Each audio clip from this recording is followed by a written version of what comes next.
Yeah, I think Karen has kind of mapped out like probably the bulk of the next two sections that we want to talk about, which is like what putting insights aside, like what. No, I think it's a natural segment. I'm for it. I think Tolstoy would appreciate your foreshadowing. Going back to him. So first there are the data collection, right? What are you actually capturing?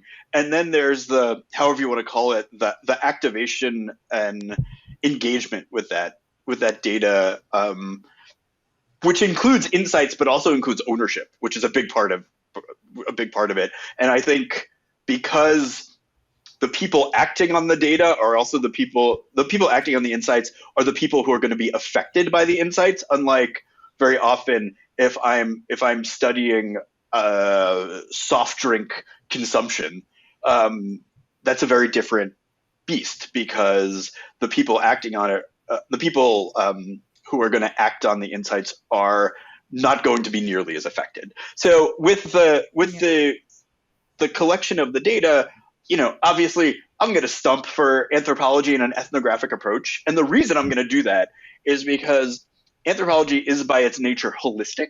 So it's going to combine things like interviews and observation and an understanding of space and a focus on communication and mapping social roles and mapping, life trajectories. I've referred to them like their career paths, but really they bear a very similar relationship to the way we think about life trajectories, and you go through stages. I mean, we say things like late career and stuff like that. And we're attuned to all these things and the signs and symbolism that go along with how the space is created, how people interact.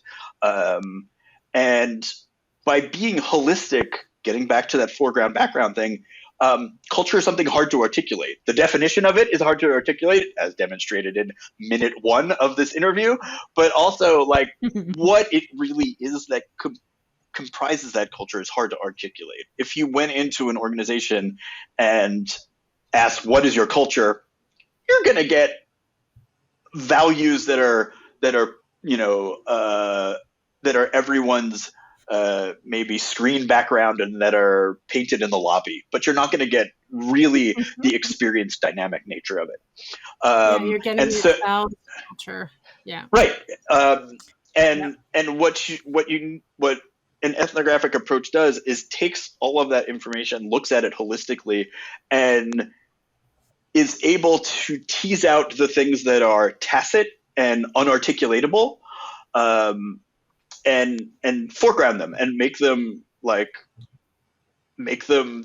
data that you can really look at. The second part which is a fun part, I think, both for Karen and I to talk about, is that co-creative piece.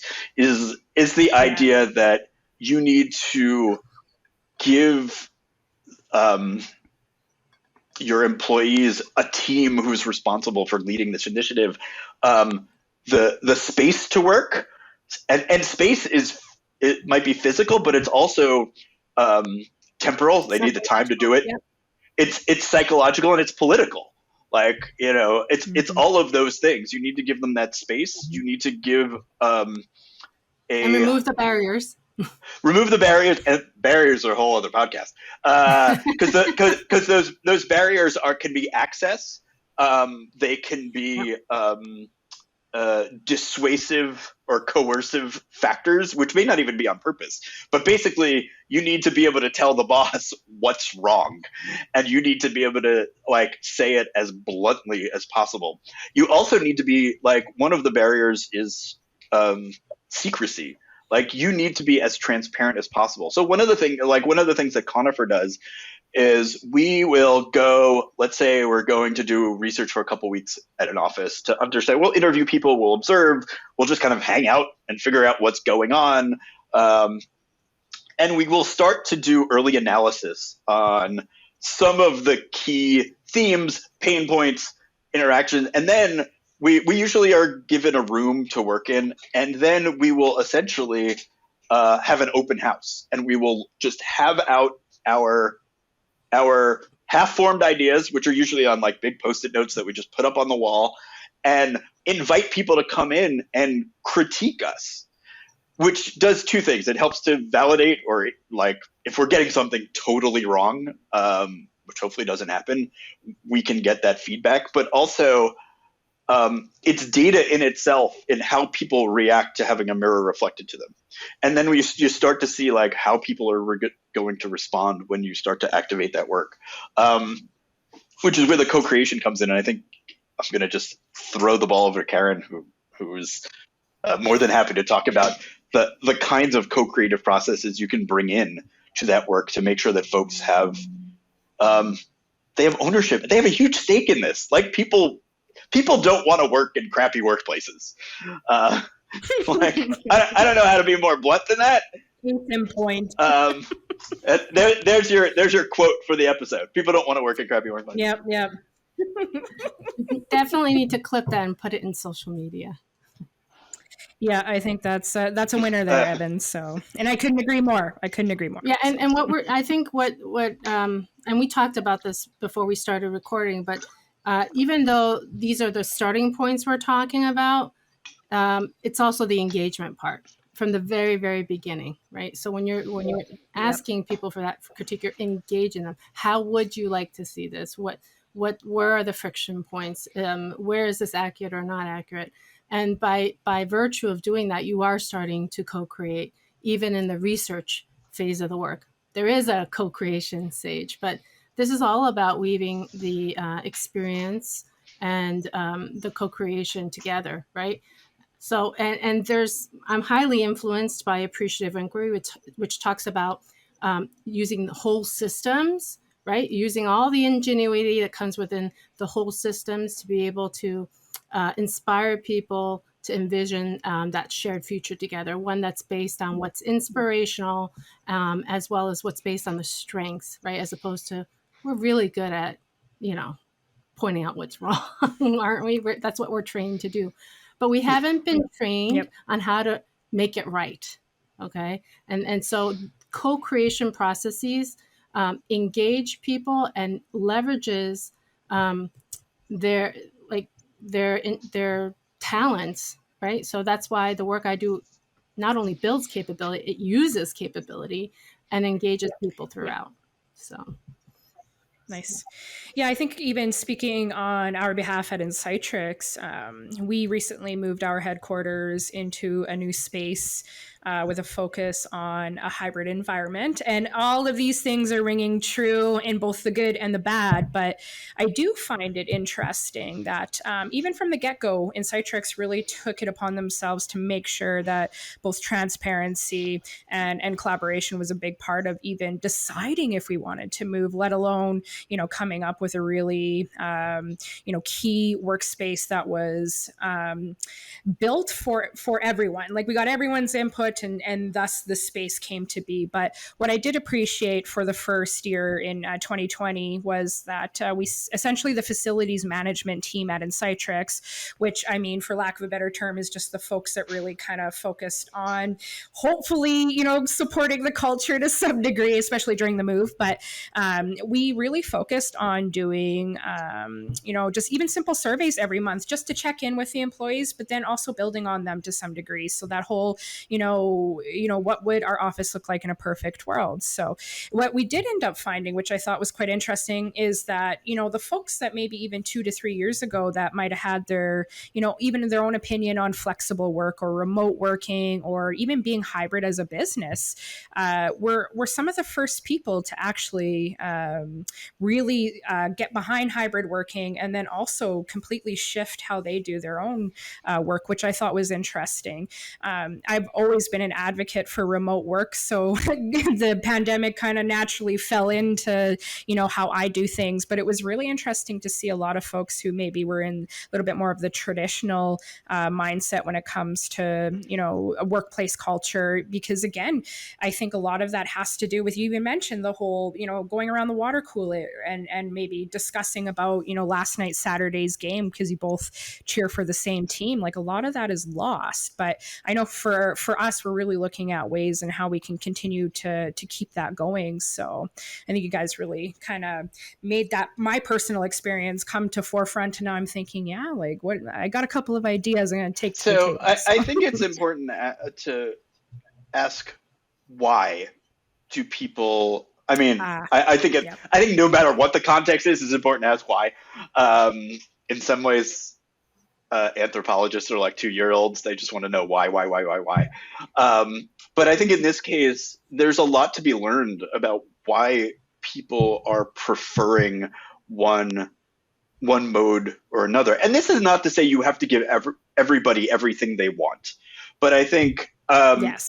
I think, Karen, I think you brought up before that, like, sometimes if you're just going to willy-nilly be like, this is what we need to do, you're going to get the reaction from folks, which is like, this makes no sense. This is a knee-jerk reaction that is like cobbled together, and it doesn't work for anybody, let alone me.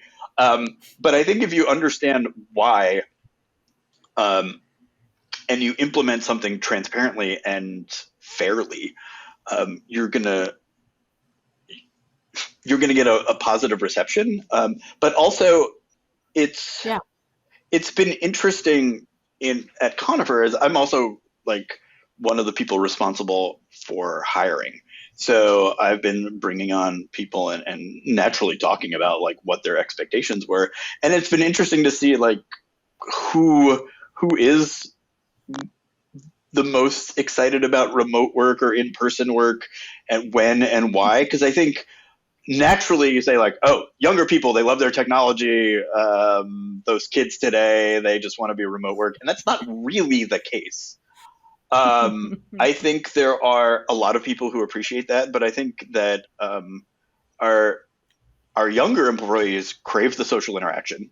They also recognize the benefits of sort of learning by osmosis and informally working next to someone. Then there's the like older. It's interesting. The older, longer term employees are often much more sort of extreme in their stance. Like, yes, we have to get back to the office. It's the right way to do things. Or, we never need to be at the office again. And I think, I personally have been torn, one as an employee of a company, but two, as someone who is in leadership at that company. And as an employee, I love working remotely. I like the space I've built out, although it's giving me a horrible, like, chiaroscuro, like, contrast going on here. You kind of shift into right? I'm totally washed out. I'm in shadow. I don't know. It's a half cloudy, half sunny day in beautiful Chicago, Illinois. What can I tell you? So like, but I also recognize as the director of a company that there's a real need, and there is professional development and cultural benefits to being there together. Like, people do benefit from sharing space. They don't need to share that space all the time. And there's a lot of ways to share virtual spaces that are really powerful, but it needs to make sense for who you are. And there has to be a why of how you're doing it, which I think is the moral of the story, right? Like, don't go off half-cocked. Yes. Right. Don't do it. Don't check the box. I hate that. Yeah. Do it meaningfully and have that why down for sure. And speaking as a less extroverted person, I mean, people still need people. Yes. And so that's what you're talking about, Evan. But from my perspective, the future of work is not hybrid or remote. The future of work is choice. All right. So it's about making sure people have the opportunity to have the autonomy to do their jobs the best way they know how, or that they can under the best working conditions, so that you get the best out of them. And that includes cultivating relationships and capabilities, making sure the learning is there, all that good stuff. And so it's something that organizations should think about every day, but they don't, right? And then therein lies the problem. You see that the paying attention, which I think what in the work that we do. That's what we're doing when we're trying to articulate the culture. We're paying attention. What is the real culture, right? So I have a question for Karen now. Oh gosh. Because sure. Well, so their choice and input are two related things. They both have to do with sort of like agency and ownership of a decision. And I'm wondering, as you're working with your clients, are they making that fine distinction? Do they understand that, like, they might just say yeah, because you might just say like, oh, we're empowering the workers, which is another like no, and I mean that's an extreme side, right. No, I hear you. It's a balance, and that's why co-creation is so important. What you're doing is bringing the organization closer together so that you can weave the future together. And no, you're absolutely right, Evan. That distinction is not always there, and I think, and I'll say specifically, CEOs are learning it the hard way. And so, and this question, and that's not unusual, because honestly, I've asked this question of CEOs.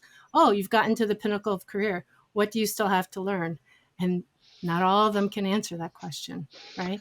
And so it's really important for organizations to understand that it is the co-creation piece. When we talk about criteria, it's not just employee criteria, there's business criteria as well, right? And what you're trying to do is select the interventions or the strategies that are going to give you the best of both sets of criteria, right?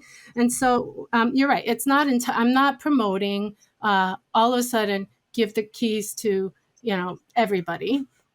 There's lots of room for leadership in co-creation still, but it's got to be done in a way that has that 360 view or that understanding of the complexities. And we're far too simplistic when it comes to our interventions when it comes with people these days, right? We know the answers. The hard work's not being done. And so, I say this to leaders all the time. What's the harm in talking with your people? Oh, we have the survey. What's wrong with asking them what they think? Yeah, I mean, this is... They're scared of the answers, perhaps. Let's be honest. Then they have the burden of knowledge, right? And accountability. Absolutely. Or they will wave away the answers. Because like your question about like what do you... What exactly? Hubris and humility was what I immediately thought about when you said you asked these questions of the CEOs, because if you can't answer that, you are devoid of humility, and it's going to be the harm of you talking to your employees is they are going to recognize that, and they're either going to not be honest in their interactions with you. Or you might respond negatively publicly, which is an even bigger disaster. Too. Right. But I think the aim of those conversations is not just the conversations, because you're right. Maybe the starting points are not always noble. The aim of that work, and especially with co-creation and the employee research that happens before that, is empathy, right? We talk about that all the time with design thinking. So once you're building toward that empathy, then we have something to work with. But you're absolutely right. We hear about this in the press, all these listening sessions, so to speak, that go sideways because they become complaining sessions. And I partly believe that they're not facilitated in a way that gets them the result that they want. So there's something to be said of, bringing some expertise into the room and trying to make sure you're managing the conversation. So you're right. And this is good. I'm so glad that we're having like the three of us talk, because what we're doing here is we're building on very complex topics, but being able to point out these aspects of it is really hopefully balancing out the perspective for those that are hopefully listening as a fly in the wall here. Right. Do you want to go down the rabbit hole of organizational empathy, or is that too big a? Oh, gosh. Is that too big a? You could go all afternoon now. Well, I will give my one thought about empathy. I would love to hear it. And in market research, I have often had clients treat empathy as something you could be knighted or baptized into. Like you cross the threshold. So let me explain. Like you you have empathy, but for the consumer by virtue of the simple fact that you've gone into their home and been in a space with them, and by crossing that threshold, like, I now ordain you empathetic leader, go forth and innovate. And so in order to empathy also needs to be like fed and watered, much like relationships. And so empathy is, much like culture, a practice. And so I think having a session where a CEO really talks to their employees once, you're very, very likely to have it be a complaint session. If they make it a regular practice and they show, they put aside it's not a relationship. Yeah, it's not a transaction anymore. Right. And they put aside some of the actual trappings of hubris that come with only staying in the executive suites, and maybe somebody just spots you walking through the lobby as you're whisked away, but that you practice this listening and practice these interactions and practice being in the same space and seeing how people work. You start to develop that sense. And I think also when you empower people to undertake an initiative, to look at your culture, to understand it with a critical eye, and make informed decisions about how to steer it in one direction or another, it has much more credibility, because the folks who are told that they have ownership of that process, the folks that are told they have input in that process, which should be broad, feel that that's done genuinely. And I think and it's, a big part of culture is also how trust is conferred and confirmed, and reinforced through interactions. So that's my meandering but still bounded empathy diversion. Yeah. I may have a practical example, sure, if you don't mind, Karen, me jumping in. It's funny because, again, this kind of it pulls me back into my personal experience. But when we were setting up this hybrid work environment, it was interesting in that we were always working in an open space. Again, another buzz trend from God knows 7-8 years ago. And we all know how that turned out. But ironically, even with the whole hybrid working, we moved to hot desking, right? So that's the whole, you're not allowed to leave your space, your stuff on your space. It's once you leave, you leave. You can book out any area of the office and away you go. But what's interesting about that is we actually have all of our leadership follows the same rules, including the CFO, the CEO, everybody. So we all hot desk. And even today, I was sitting right beside the CEO as she worked. So there's a lot of transparency and just kind of having a side-by-side with those types of leaders. Another point actually to make, even within our own environment. And again, I know we're talking about these environments aren't the things that lead culture, but I'm really happy that we were thinking about this ahead, right? But even the room that I'm in actually isn't a full room. We actually have the glass only goes up halfway because we are trying to keep a transparent environment, that there's no place that you can be in the office where you can't hear everybody else. So all conversations are had on the floor, which I think is kind of interesting. So even in, a meeting that might be more important to some folks, there is that level of understanding that even then and there, there's transparency to be had. So I thought that was worth sharing, because I think that really plays off of Evan's point, where it really, to me, sounds like a lot of that has to be really practiced, and people have to see these leaders actually take part in it, and not just encourage it. Well, I think it's important you bring in the physical space as well. I mean, that is a part of the experience. They are part of cultural artifacts, to use the terminology Evan used earlier. I mean, they all work in concert with one another. That physical space is communicating cultural messages, right? That's what you just explained to us, and a great example. And I'm going to put a plug in for the video that your company made, because I think it's really important. We keep talking about hybrid work and everyone's focused on the remote piece, but the physical environment is also just as important. We know we are influenced. Our senses are influenced by our physical environments. And so I think it is important to bring that point. Thank you, Sharday. And then with what Evan was saying earlier, I mean, this is not, we're not getting into too much of a leadership podcast. That's not my intent. But when we talk about empathy, I think, and I wish there was more done to connect that with EQ around leadership. You know, leaders need followers. They kind of sometimes forget that.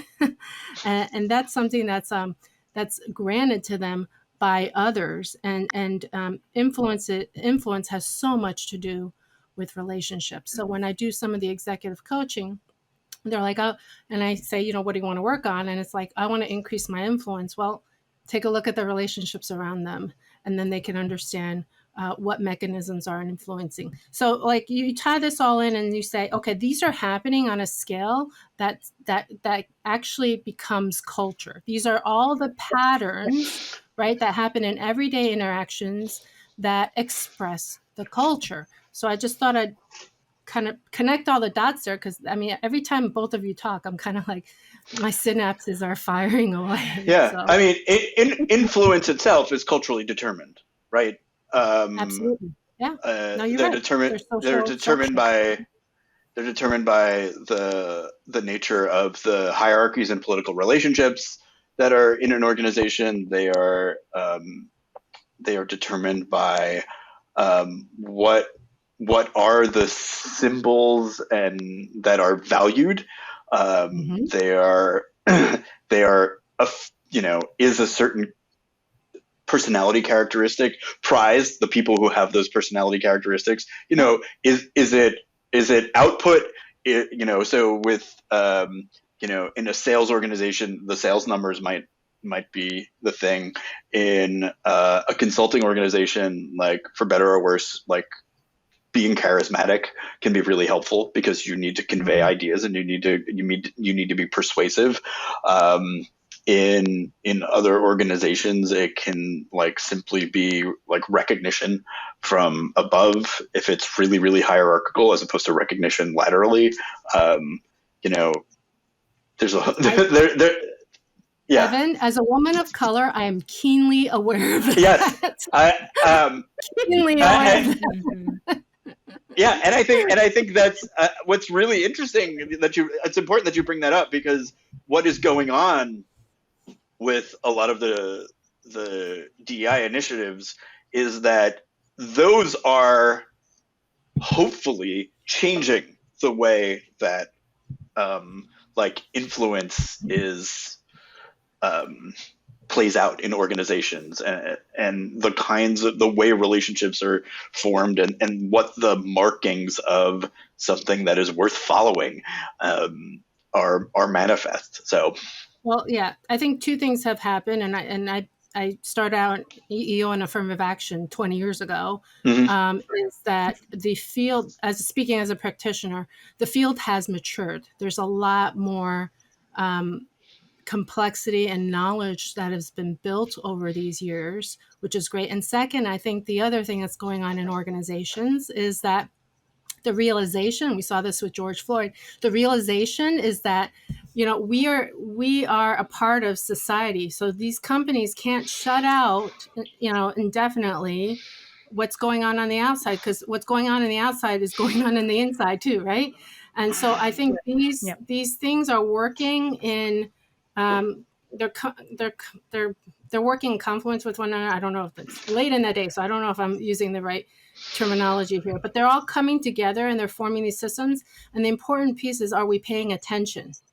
You know, are we being intentional about it? Are we building the right connections and the meaningful relationships so that we can kind of drive forward progress? And I think probably in the present company, we would all agree it's a very imperfect process right now, right? We're in a place that's very imperfect. And I think I don't mean to overly simplify it, but there's some basics that are not being done. And that is the empathy piece, the paying attention piece, the collaborating and meaningful connection.